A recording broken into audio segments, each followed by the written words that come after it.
How to create a scrolling sound effect transition on Premiere Pro. Hello everyone, my name is Smile and in this video I'm gonna show you how you can do that. So you need to follow some steps for that, and the steps are as: first of all, you need to import your media. Open the Adobe Premiere Pro and create a new project. Import your video clips and also scroll sound effect by going to the file and import and select your files there. Place your clips on the timeline. After that, you need to add the sound effect as well. Create the visual transition and also adjust the transition duration.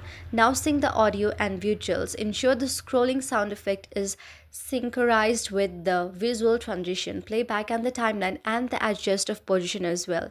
Fine tune the audio after that. To make the sound effect blend seamlessly, you can add some audio effects like fade in, fade out, and many others.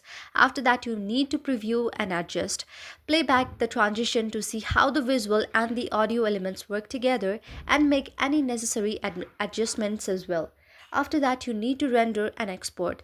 Once you are satisfied with the transition, render your sequence by pressing the interruption and export your video by going to the file, export media, and selecting your desired export settings. By following these steps, you can create a smooth scrolling sound effect transition by the Adobe Premiere Pro and also enhance the overall impact of your video. So this is how you can do it. I hope you like the video. If you like the video, then please do hit the thumbs up and subscribe button and also comment in the comment section below.